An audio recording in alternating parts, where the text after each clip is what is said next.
Hey guys, what is up? Welcome to this new video.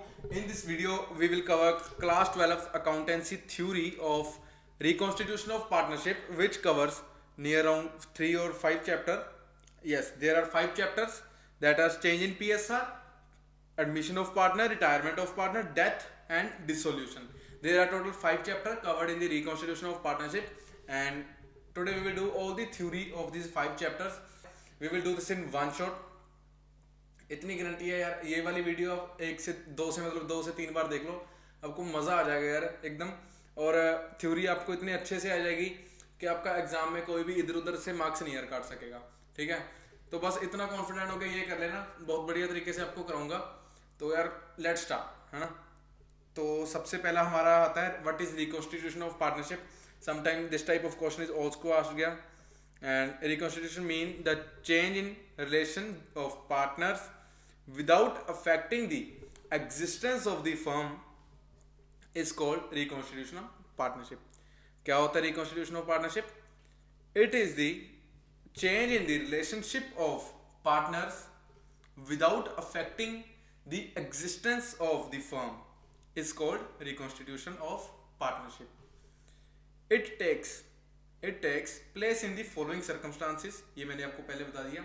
Reconstitution of partnership cover 5 chapters, that is change in PSR, admission, retirement, death and amalgamation of two firms.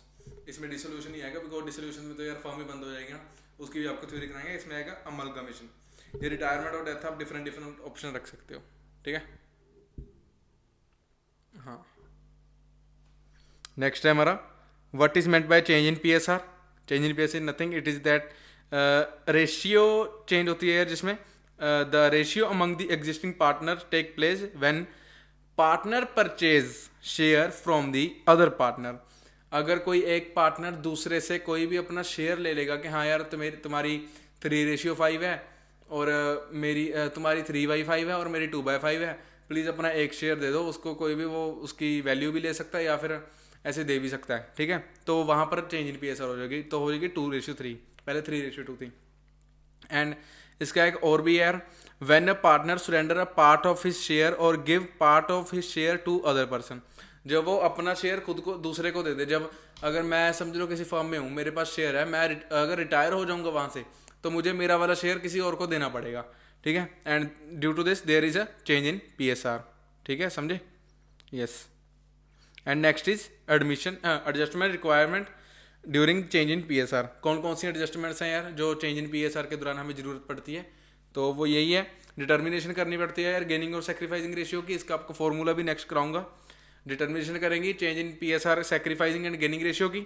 Next goodwill का treatment करेंगे, revaluation करेंगे assets का और realisation करेंगे liabilities का, और साथ के साथ ट्रीटमेंट ऑफ एक्यूमुलेटेड प्रॉफिट्स भी करेंगे। जो हमारे पास रिजर्व वगैरह पड़े हैं उसका ट्रीटमेंट करेंगे या फिर पार्टनर में बांट देंगे। ठीक है, ये देखो रिजर्व। एंड कैपिटल एडजस्टमेंट करेंगे, जो भी हम रिजर्व वगैरह बांटेंगे तो उसकी एंट्री यार कैपिटल अकाउंट में या फिर करंट अकाउंट में करनी पड़ेगी। ठीक है, तो कैपिटल एडजस्टमेंट भी होगी उसके साथ साथ। तो बात आ गई सेक्रीफाइसिंग रेशियो की। ये कौन सी रेशियो होती है, इसकी डेफिनेशन कराऊंगा, इसका फॉर्मूला कराऊंगा और गेनिंग रेशियो का भी कराऊंगा, so that you can be able to make the difference between both the ratios. ठीक है, this ratio in which partner sacrifice their share in favour of other partner. Sacrificing ratio वो है जिसमें एक partner दूसरे के लिए रेशियो अपनी सेक्रीफाइस करता है, अपनी रेशियो सेक्रीफाइस करता है। Partner sacrifice their share in favour of other partner is called sacrificing ratio. इसका फॉर्मूला मेन है यार, आपके सभी चैप्टर्स में काम आएगा। ज़्यादातर ये काम आएगा आपका एडमिशन के चैप्टर में और रिटायरमेंट में आएगा गेनिंग वाला। ठीक है, तो इसका यही है यार, sacrificing ratio is equal to old ratio minus new ratio. And इसका हमने शॉर्टकट बनाया हुआ है सन, एस इक्वल टू O-N। ठीक है, sacrificing ratio is equal to old ratio minus new ratio. And next is हमारा गेनिंग रेशियो। ये क्या होता है? The ratio in which the partner gain their share from other partner. अगर मैं अपनी सेक्रीफाइस कर रहा हूँ रिटायरमेंट के टाइम में, तो दूसरा बंदा तो उसको गेन करेगा ना यार, उसको प्रॉफिट ज़्यादा मिलेगा नेक्स्ट टाइम से, तो बस उसे कहते हैं गेनिंग रेशियो। ठीक है, तो इसका फॉर्मूला क्या है? ग्नो है यार इसका shortcut. Gaining ratio is equal to new ratio minus old ratio ग्नो। ठीक है, G इक्वल टू N-O। तो ये इजी टॉपिक्स हैं, ये आपको थ्योरी के टाइप में बहुत आसानी से पूछे जा सकते हैं वाले क्वेश्चन। तो गुडविल का ट्रीटमेंट आपको बताने जा रहा हूँ, बिकॉज ये वाला आपको नेक्स्ट चैप्टर्स में भी काम आएगा, एडमिशन, रिटायरमेंट एंड डेथ में। तो ये वाला बढ़िया से कर लेना यार, है ना। ट्रीटमेंट करेंगे गुडविल का। ये वही है यार, the ratio in which the partner gain their share from other partner, ये मैंने आपको ऊपर करा दिया, ठीक है। तो इसका मैंने ये इसलिए लिखा है because gaining partner capital account always debit होता है यार। अगर कोई भी प्रॉफिट होगा, तो जैसे गुडविल अब एक एसेट है, एसेट होगा तो क्या होगा ना, गेनिंग पार्टनर कैपिटल अकाउंट होगा जो डेबिट होगा, वो gainer account debit to sacrificer, ठीक है, समझे। गेनर टू सेक्रीफाइजर, ये वाली इसकी एंट्री है। तो इसकी आपको वैल्यू वगैरह निकालनी पड़ेगी। गुडविल की वैल्यू कैसे निकालते हैं वो मैं आपको दिखा देता हूँ। और साथ के साथ यार बहुत बच्चे ना एग्जाम में ये नरेशन लिखनी भूल जाते हैं, तो प्लीज़ आपको ये वाली लिख कर आनी है। आपको ऐसे नहीं कि हाँ यार चल छोड़ देते हैं, ठीक है, आपको आराम से लिख कर आनी है। तो ट्रीटमेंट कैसे होगा गुडविल का, value of firms goodwill is multiplied by share of gaining partner, ठीक है। तो नेक्स्ट है हमारा treatment of accumulated profits and reserves, ये भी इंपॉर्टेंट है। तो इसमें यार दो केसेस होते हैं, ठीक है।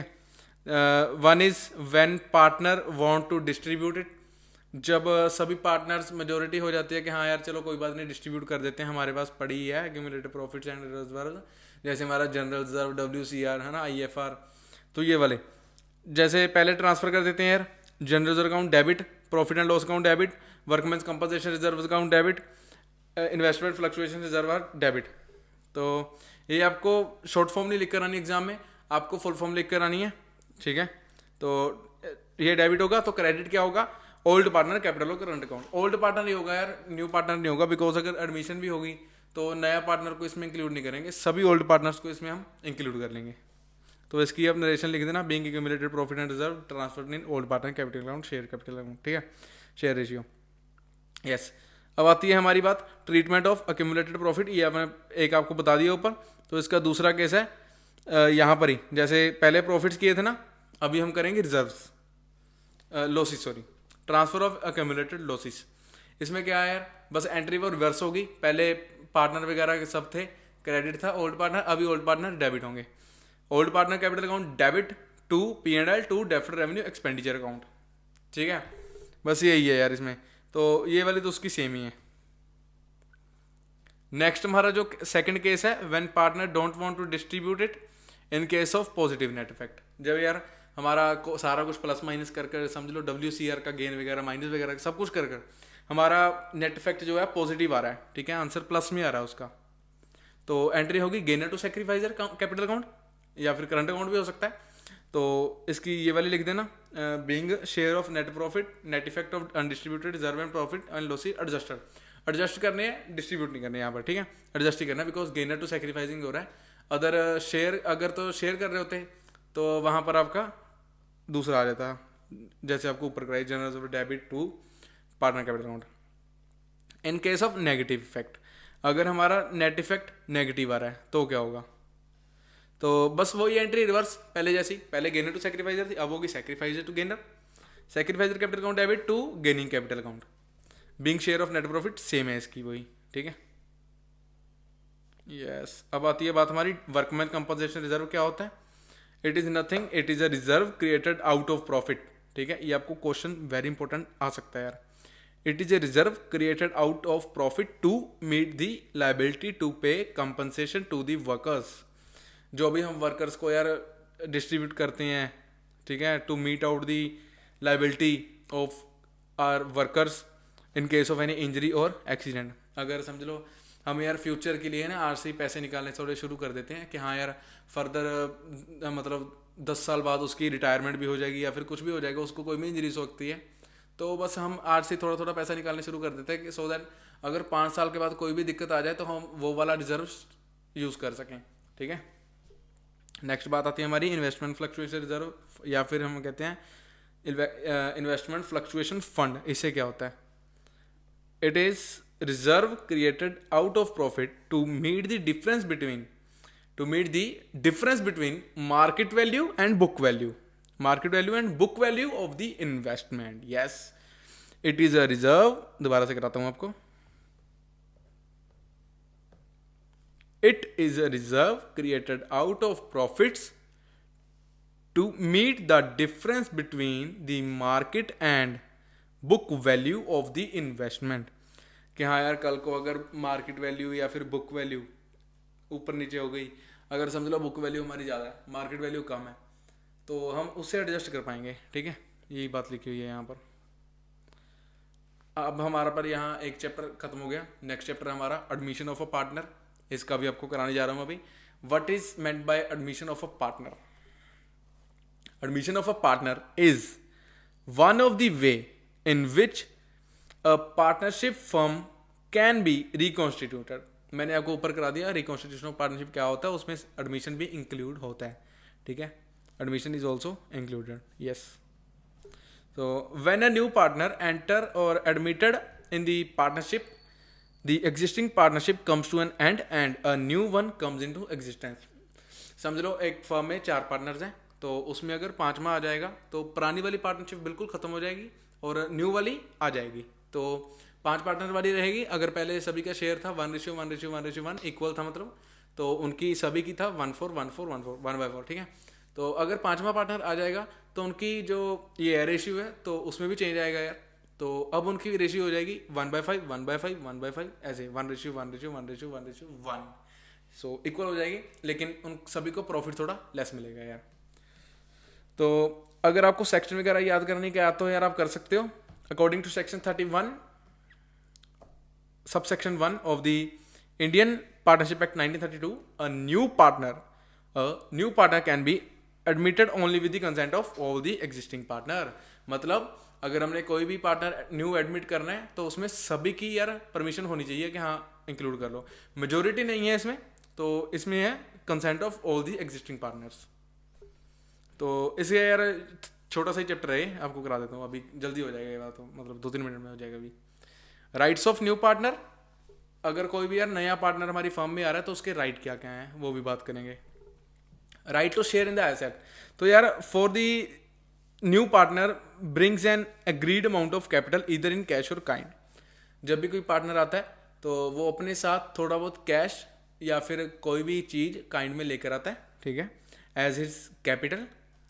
And next is the new partner bring cash for his goodwill also, which is known as premium of for goodwill. तो वो गुडविल भी लेकर आएगा यार।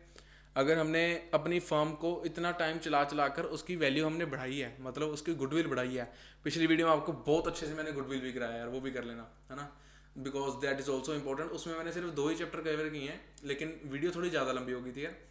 तो ये वाला हमने पहले चेंज इन PSR वाला चैप्टर किया है, उसको 10 मिनट लगे हैं, लेकिन अभी नेक्स्ट वाले चैप्टर जल्दी जल्दी हो जाएंगे यार, because next are very easy and there is very less theory. आपने सारा कुछ प्रैक्टिकल में किया हुआ है, तो ये वाला करो पहले। तो यार जब भी न्यू पार्टनर आता है वो अपने साथ में क्या क्या लेकर आता है, ये क्वेश्चन आता है। वो अपने साथ में एक तो लेकर आता है कैश और काइंड एज इज कैपिटल लेकर आता है सबसे पहले, और सेकंड वो लेकर आता है प्रीमियम फॉर गुडविल। ठीक है, गुडविल लेकर आता है वो। नेक्स्ट ईयर अकाउंटिंग एडजस्टमेंट क्या चाहिए होती है हमें एडमिशन ऑफ न्यू पार्टनर के टाइम पे। तो यार देखो न्यू PSR आपको कैलकुलेशन करनी पड़ेगी। ठीक है, सेक्रीफाइसिंग रेशियो कैलकुलेट करनी पड़ेगी। मैंने ऊपर आपको बताया गेनिंग नहीं होती एडमिशन में होती है सेक्रीफाइसिंग रेशियो की कैलकुलेशन। नेक्स्ट होता है गुडविल का ट्रीटमेंट, वो आपको करना पड़ेगा। तो देखो यार यही है जो मैं ये बता रहा हूँ ना आपको, अगर आप ये भी याद कर जाओगे ना, आपको क्वेश्चंस में स्टेप्स वाइज आपको बिल्कुल भी डिफिकल्टी नहीं आएगी यार। अगर आप कोई भी क्वेश्चन स्टार्ट कर रहे हो ना एडमिशन का, तो बस उससे सोच कर करो कि हाँ यार सबसे पहले अगर नया पार्टनर आएगा तो उसकी पहले सभी की मैं न्यू PSR कैलकुलेट करूंगा, प्रॉफिट शेयरिंग रेशियो कैलकुलेट करूंगा, तो सेक्रीफाइसिंग रेशियो कैलकुलेट करनी पड़ेगी अगर न्यू PSR कैलकुलेट कर रहे हो। तो अगर कर लेंगे गुडविल का ट्रीटमेंट भी करना पड़ेगा, कैपिटल अकाउंट में जो आपको उसकी एंट्री डालोगे गेनर टू सेक्रीफाइजर, उसका ट्रीटमेंट करोगे। अगर बैलेंस शीट में भी कोई भी गुडविल है यार, उसको पार्टनर अकाउंट में क्रेडिट कर देंगे। तो ट्रीटमेंट करेंगे अनडिस्ट्रीब्यूटेड प्रॉफिट एंड रिजर्व का। नेक्स्ट रिवैल्यूएशन करेंगे एसेट्स का एंड रीअसेसमेंट करेंगे लाइबिलिटीज का। साथ के साथ लास्ट में करेंगे पार्टनर कैपिटल का एडजस्टमेंट। तो इसके साथ आपका क्वेश्चन भी खत्म हो जाएगा। कई बार बैलेंस शीट पूछी जाती है, बैलेंस शीट का क्वेश्चन ज़्यादातर आता है यार, नियर अराउंड 6 मार्क्स के आसपास आ जाएगा। तो बैलेंस शीट का भी आप कर जाना 2-4 क्वेश्चन। एडमिशन हमारा खत्म हो रहा है यहाँ पर। अब हम स्टार्ट करते हैं अपना retirement chapter. Let's start and I have choose new colour. Yes, retirement and death of partner. ये आपको दोनों चैप्टर इकट्ठे ही करा दूंगा यार। बिकॉज जा तो पार्टनर ही रहा है ना यार, और तो कुछ हो नहीं रहा, पार्टनर जा रहा है यहाँ से, ठीक है। तो बस यही है, when any partner leaves the firm due to his desire और डेथ। बस यार अगर कोई भी आपको क्वेश्चन डेथ का आएगा तो उसमें डिजायर मत लिखना, due to his death it is called death of partner. And अगर आपको आएगा व्हाट इज रिटायरमेंट, तो आप लिख देना when any partner leaves the firm due to his desire is called retirement, ठीक है। ऐसे आपको हो जाएगा रिटायरमेंट और डेथ का डिफरेंस। तो इसके साथ आपको मैंने बताया था रिकॉन्स्टिट्यूशन ऑफ पार्टनरशिप होता है यार, ये आप जो मैं आपको यहाँ पर 4 चैप्टर करा रहा हूँ, इसमें रिकॉन्स्टिट्यूशन होता है, लास्ट वाला तो डिसोल्यूशन है, ठीक है। On retirement and death of a partner old partnership comes to an end and new partnership comes into existence between the remaining partners. अगर कोई भी यार पुरानी पार्टनरशिप खत्म हो रही है तो साथ के साथ न्यू भी जनरेट हो रही है यहाँ पर, and this is also helpful for generating new partnership and as a reconstitution of partnership firm. That's next. Rights of retiring partner, retiring partner है यार, अगर आप कई बार आपको क्वेश्चन पूछा जाता है create a partner capital account of retiring partner. अगर ए बी सी 3 पार्टनर है, बी उसमें से रिटायर हो रहा है, तो आपको कई बार सिर्फ बी का ही अकाउंट बनाना पड़ता है। तो बी का अकाउंट बनाने के लिए आप उसके क्या क्या एडजस्टमेंट करेंगे, हम उसकी बात करने जा रहे हैं। देखो यार वो सबसे पहले तो रिसीव करेगा, प्रॉफिट एंड लॉस का शेयर करेगा वो, ठीक है। तो अगर लॉस होगा तो उससे हम लेंगे, प्रॉफिट होगा तो उसे देंगे। नेक्स्ट, अथॉरिटी होगी उसको examine the financial statement, financial statement को एग्जामिन कर सकता है, वो देख सकता है। And document of the business to confirm he और she is being paid correct amount और नॉट, यही सिर्फ करने के लिए। और right to share the goodwill of the firm, goodwill के शेयर ले सकता है वो अपना, क्योंकि उसने भी यार पार्टनरशिप में फर्म में मेहनत की है, तो उसको भी फर्म मिलना चाहिए, वो शेयर मिलना चाहिए। And right to share the profit from revaluation and reception liabilities, अगर यार कोई भी प्रॉफिट या फिर लॉस उसमें से हो रहा है रिवैल्यूएशन से, तो उसका भी शेयर उसको करना पड़ेगा, डिस्ट्रीब्यूट ईच अदर में, रिटायरिंग पार्टनर में, ठीक है। तो रिटायरिंग पार्टनर के यार ये सभी हक हैं उसके, तो वो ये सब लेकर जा सकता है आपकी फर्म में से ना, बिकॉज उसने भी यार मेहनत की है उसमें, ये उसके राइट है, ये भी आपको करने हैं। मोस्ट इंपॉर्टेंट, कोई भी क्वेश्चन करने के वक्त आपको ये वाली चीज़ें ध्यान रखनी है, आपको रिटायरमेंट का क्वेश्चन ही स्टार्ट ऐसे करना है यार, ठीक है। तो कैसे स्टार्ट करना है रिटायरमेंट का क्वेश्चन, वेरी इजी। तो हम इसकी एडजस्टमेंट की बात करने जा रहे हैं यार, ठीक है। न्यू पीएसआर कैलकुलेट करोगे रिमेनिंग पार्टनर्स की, अगर न्यू आ रहा है पार्टनर तो सभी की न्यू पार्टनरशिप में न्यू पीएसआर कैलकुलेट करोगे। इसमें सैक्रिफाइसिंग रेशियो कैलकुलेट नहीं होगी, इसमें होगी गेनिंग रेशियो कैलकुलेट करेंगे उसको। गुडविल का ट्रीटमेंट करेंगे हम। Next, treatment of undistributed profit and loss और रिजर्व्स एक्यूमुलेटेड वाला, ठीक है। तो उसका हम रिजर्व्स का करेंगे ट्रीटमेंट, ओल्ड पार्टनर में डिस्ट्रीब्यूट कर देंगे। जो रिटायरिंग पार्टनर है वो भी ओल्ड ही है यार, वो तो बाद में जा रहा है ना, तो उसको भी उसका शेयर मिलेगा। नेक्स्ट, रिवैल्यूएशन करेंगे एसेट एंड लायबिलिटीज का, एडजस्टमेंट करेंगे पार्टनर्स के कैपिटल अकाउंट में। इन लास्ट, डिटरमाइन करेंगे उसकी amount payable to retiring partner. Same time यार अगर डेथ होती तो उसके लोन अकाउंट में डाल देते हैं, और रिटायरमेंट में आप उसको डायरेक्टली पे कर देते हो या फिर उसका भी लोन बना देते हो, तो बैलेंस शीट में आपका लायबिलिटी साइड आ जाएगा। Retirement and death also ends here. Next our chapter is dissolution of partnership firm, ठीक है। देखो यार, dissolution of partnership and dissolution of firm both are different. इसका आपको डिफरेंस मैं लेकर आया हूँ, आप उसके खुद करोगे, डिफरेंस आपको बता देता हूँ उसका। तो यार सबसे पहले डिसोल्यूशन ऑफ फर्म क्या होता है, ठीक है। What is dissolution of firm, it means dissolution of partnership among all the partners in the firm. जब सभी पार्टनर चले जाएं यार, तो वहां पर firm came to an end and there is dissolution. In this all the assets and liabilities of the firm are realised, liabilities are paid off, assets are realised, मतलब assets को बेचकर कैश लिया जाता है, कैश लेने के बाद जो लायबिलिटीज हमारी पेंडिंग होती हैं उन सभी को दे दिया जाता है, लायबिलिटीज वगैरह पैसा सभी। तो ये लो यार, इसकी अब फोटो ले लो जल्दी से, ले ली, स्क्रीनशॉट लो इसका। ये क्या है, dissolution firm and dissolution of partnership. इसका मैंने आपको मीनिंग बता दिया। डिसोल्यूशन ऑफ पार्टनरशिप हम ऊपर कर दिए जाते हैं, means there is a change in relationship among the partners and their firm comes to continues to run. इसमें firm came to an end, ठीक है। एंड एक आपको पॉइंट इसमें ज़्यादा इंपॉर्टेंट है यार, here the business continues, the business comes to an end, ठीक है। बाकी आप खुद कर लेना इसको, मैं आपके लिए लेकर आया हूँ यार, बिकॉज अगर मैं यहाँ पर जूम करूँगा तो आपको प्रॉपर नहीं दिखेगा, ठीक है, बिकॉज मैं आ गया हूँ ना, तो बस आप कर लेना यार।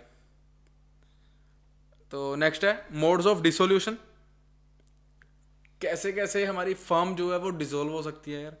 Sometime court also dissolve the firm, तो करते हैं यार, सभी करते हैं। समटाइम्स तो यार डिसोल्यूशन बाय अग्रीमेंट, अगर सभी पार्टनर अग्रीमेंट कर दें by mutual consent of all partner, मतलब अगर सभी पार्टनर कह दें कि हाँ यार चलो फर्म कर देनी चाहिए हम डिसॉल्व बिकॉज लॉसेज हो रहे हैं यार बार बार, तो अगर तो वो मान जाए तो वहाँ पर फर्म डिसॉल्व हो जाएगी, ठीक है।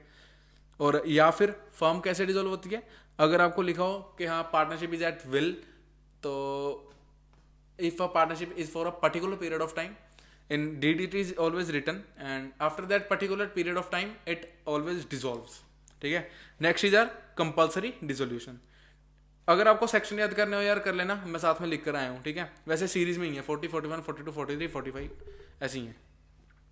डिसोल्यूशन कंपल्सरी कब हो जाता है, when firm is declared as illegal, ठीक है। जब कोई फर्म कह दे कि हाँ इलीगल काम कर रही है तो वो वहाँ के वहाँ ही डिसॉल्व हो जाती है। When all partner but one decide to leave the firm, ठीक है। जब सभी पार्टनर कह दें कि हाँ हम चलते हैं एक को छोड़कर। तो नेक्स्ट है हमारा व्हेन ऑल पार्टनर डाई, जब सभी के सभी पार्टनर मर जाएं तो वहाँ पर भी फर्म डिसॉल्व हो सकती है। When all partner but one are declared insolvent, जब सभी के सभी एक्सेप्ट वन आर इंसॉल्वेंट, मतलब सभी यार उसके पास कोई पैसे ही नहीं बचा, मैं क्या ही कहूँ अब, ठीक है। वहाँ पर फर्म डिसॉल्व हो जाएगी बिकॉज उसके पास यार पैसे ही नहीं है अब काम करने के लिए, तो अगर पैसा नहीं है तो उसकी इज्जत नहीं है, बस यही है, ऐसी सोसाइटी में है, ठीक है। नेक्स्ट है हमारा डिसोल्यूशन अपॉन कंटीजेंसी। अगर कई बार यार कंटीजेंसी हो जाती है because fix term team expire, अगर हम मैंने आपको कहा particular period of partnership that time firm desire dissolve.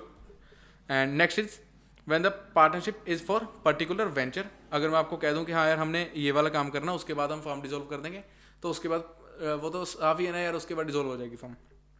When partner die, ठीक है, वेंचर खत्म हो जाता है हमारा। या फिर हम कह जाते हैं when a partner declare to be insolvent, वो मैंने ऊपर करा दिया आपको, वो ये साथ वाली है यार, ठीक है। इसका सेक्शन है 42। नेक्स्ट डिसोल्यूशन बाय नोटिस, अगर partnership at will can be dissolve if any one partner can give notice in writing. अगर यार हमारी पार्टनरशिप इज एट विल है, मतलब विल में मतलब ऐसे है कि हाँ हम जब भी छोड़ना चाहे हम छोड़ सकते हैं, अगर कोई भी पार्टनर नोटिस दे दे तो वहां पर फर्म डिसॉल्व हो सकती है।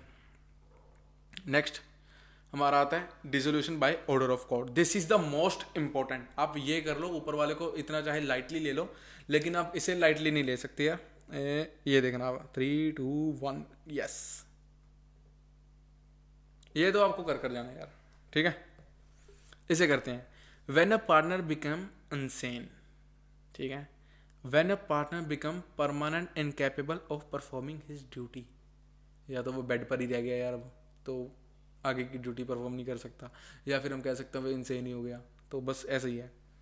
When a partner transfer whole of his interest in the firm to the third party, जब ट्रांसफर ऑफ इंटरेस्ट हो जाए यार, जैसे मैं अभी काम कर रहा हूँ फर्म में, तो अगर कल को मैं कहूँ यार मेरा प्रॉफिट का हिस्सा है तो सारा उसे ट्रांसफ़र कर दो यार, तो वहाँ पर भी फर्म डिसॉल्व हो सकती है। अगर मैं बिना बताए करूँ, अगर मैंने किसी को बताया नहीं, मैं अपना सारा प्रॉफिट का हिस्सा सारा किसी और को दे रहा हूँ, तो वहाँ पर इलीगल हो जाता है यार, वहाँ पर हमारी कोर्ट है जो वो हमारी फर्म को डिसॉल्व कर सकता है। इन case of breach of agreement bye partner, अगर यार कोई पार्टनर है बार बार कोई बात को नहीं मान रहा, बार बार उसे टाली जा रहा है कि हाँ यार कल परसों नरसों है ना ऐसे, तो वहाँ पर हमारी फर्म लॉसेज में ब्रीच हो जाएगा एग्रीमेंट का बार बार, तो वहाँ पर फर्म जो है डिसॉल्व हो सकती है कोर्ट के द्वारा। When a firm cannot be carried on expected loss, अगर यार फर्म में बार बार लॉसेज हो रहे हैं, कोई प्रॉफिट का हम कह ही नहीं सकते कि हाँ यार प्रॉफिट भी हो जाएगा, अगर फर्म में बार बार लॉसेज हो रहे हैं तो वहाँ पर 2-4 पार्टनर जाएंगे उसके पास फर्म के कोर्ट के पास कि हमारी फर्म में यार बार बार लॉसेज हो रहे हैं तो हमें डिसॉल्व करनी है, तो वहाँ पर उसे डिसॉल्व करवा देगा। वो डिसॉल्व करने में क्या होगा, रिवैल्यूएशन रीअसेसमेंट, जो हमारे वो कैश एसेट्स हैं उसे हम बेच देंगे, selling of assets in so that we can get a cash, and reassessment of liabilities, pay off liability कर देते हैं हम, ठीक है। Reassessment of assets and pay off all the liabilities, yes, on the for just and equitable ground, ठीक है। बस यार यही आपको जो मैंने बताया, जो 5th पॉइंट है, this is the most important, ये आपको कर जाना है। तो बस आज की वीडियो में इतना ही, मिलते हैं नेक्स्ट वाली वीडियो में यार। अब आपका सिर्फ इतना ही काम है, मुझे बताना है कि आपको नेक्स्ट वीडियो कौन से टॉपिक पे चाहिए यार, ठीक है। नेक्स्ट टॉपिक आपको बताना है कि हाँ हमें ये वाला टॉपिक डिफिकल्ट लगता है, वो भी आपको करा दूंगा। अगर मैक्रो इकोनॉमिक आपको चाहिए तो उसकी बता देना यार, इंडियन की चाहिए उसकी बता देना, बिजनेस स्टडी की चाहिए, बहुत बढ़िया बढ़िया नोट्स हैं यार, मैंने बना लूँगा, लेकिन रिटर्न तो मेरे पास पड़े हैं हैंड रिटर्न, तो उसे आपको पीपीटी बनाकर बता दूंगा, बढ़िया से कराऊंगा यार आपको। तो यार अभी वीडियो को करो लाइक। आपको यार पिछली वीडियो में आपने बहुत बढ़िया रिस्पॉन्स दिया, मुझे बढ़िया लगा यार, उसमें जल्दी व्यू आ गए थे, because I know this is the most important यार। theoretical aspect most of the teacher leave it in the schools and many students search on YouTube, I know यार, ठीक है। थ्योरी तो आपको करनी पड़ेगी, मैं आपको सारी थ्योरी करवा दूंगा यार। अभी आपकी एक बुक बिल्कुल खत्म हो गई अकाउंट्स की, नेक्स्ट बुक भी आपको करा दूंगा, 3-4 दिन में वीडियो आ जाएगी। लेकिन हाँ, अगर वो आपको बताओगे ना कि हाँ हमें नहीं वो चाहिए कोई और चाहिए, तो आपको वो भी दे दूंगा यार, ठीक है। वो आपकी मर्जी है, अब मुझे बता देना आपको कौन सी वीडियो चाहिए, ठीक है। तो बस यार keep learning, let's crack it, ठीक है। एंड चैनल को करो सब्सक्राइब, वीडियो को करो अपने दोस्तों के साथ शेयर, ठीक है। Thank you. यस, आज के लिए इतना ही, मिलते हैं नेक्स्ट वाली वीडियो में। ये वाली वीडियो कैसे लगी यार आपको कमेंट्स में मुझे ज़रूर बताना, बिकॉज आपकी नियर अराउंड 27 to 28 मिनट्स आपकी ये वाली मैंने 5 चैप्टर बिल्कुल ख़त्म किए हैं as per theoretical aspect, and I think यार this is the most important theory. वैसे तो मैंने ज़्यादा कुछ तो छोड़ा ही नहीं यार, ये मैक्सिमम है जितना आप कर सकते हो, अभी आपको जितना करना कर लो, because this is the only theory you have in the reconstitution of partnership of firm. So बस आज की वीडियो में इतना ही, मिलते हैं नेक्स्ट वाली वीडियो में, बाय बाय।